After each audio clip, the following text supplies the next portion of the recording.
Hi folks, Stan Moore. I'm here at home today in Delray Beach, Florida, and I thought I would talk to you a little bit about putting. You know, there's a lot of factors involved with good putting. First of all, there's green reading, there's speed control, good aiming ability, good mechanics.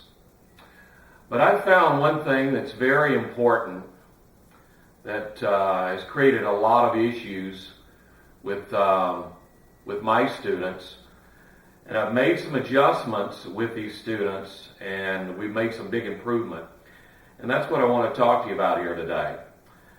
And that's good posture.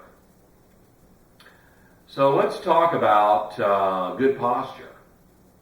You'll see a lot of people, when they're putting, they have droopy shoulders. Their arms are hanging very long and off their body. Their wrists are very active. Well, you know, the shoulders, the arms, and the hands are all made for mobility. You know, the shoulders go up, down, back, forward. The arms do the same thing, you know, in, out. The hands. So these are made for mobility.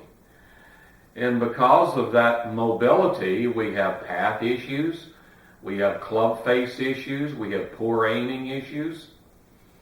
So a few things that I would recommend that you do is let's lock the arms, the shoulders, the hands, and the body down to eliminate the path issues, the face issues, and the aiming issues.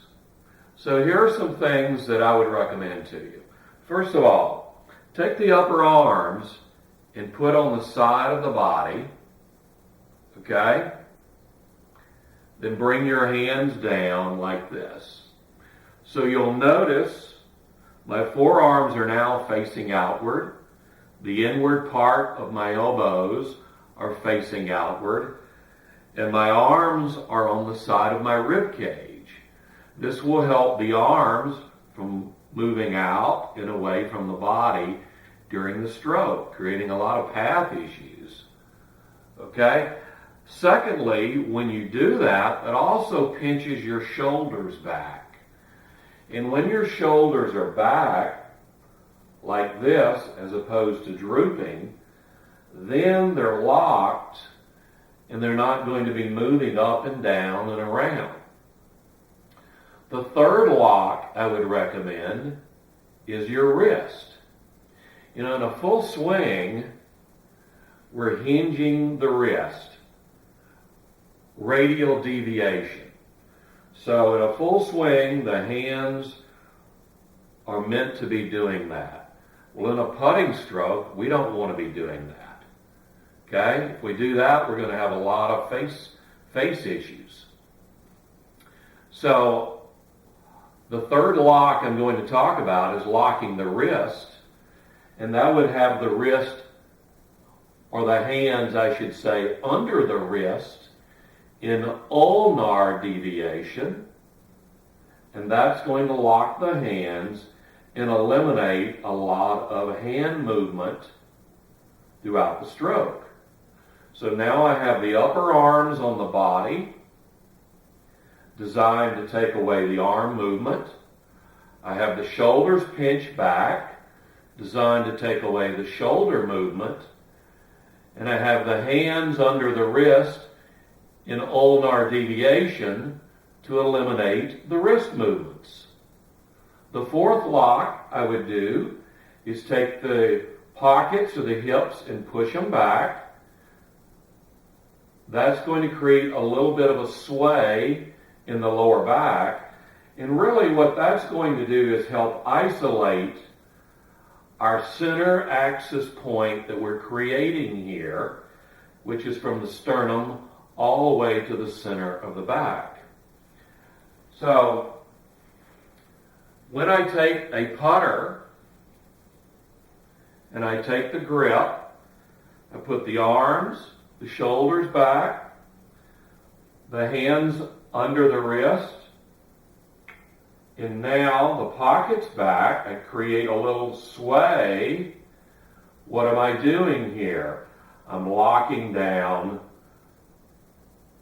the shoulders, the arms, the wrist, and the body, and using the center axis point. That's where the putter is pointing here, and that is what's going to make the putt. The back and the shoulder blades will be working to make the putt. This is going to take all the movement and mobility out of the stroke.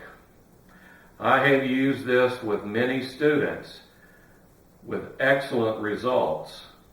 Their aiming ability has improved dramatically. Their path direction has improved dramatically. Their face issues have improved dramatically. And what they've ended up doing is they end up making more putts. Okay? Then we apply the green reading techniques and the speed control to better posture here, and I guarantee you, you're going to develop great putting numbers. So I encourage you to work on these 4 locks. I'll review them once again.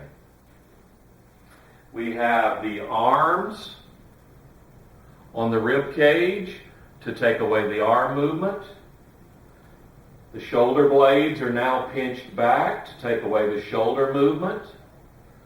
The hands are underneath the wrist in ulnar deviation to take away the hand movement.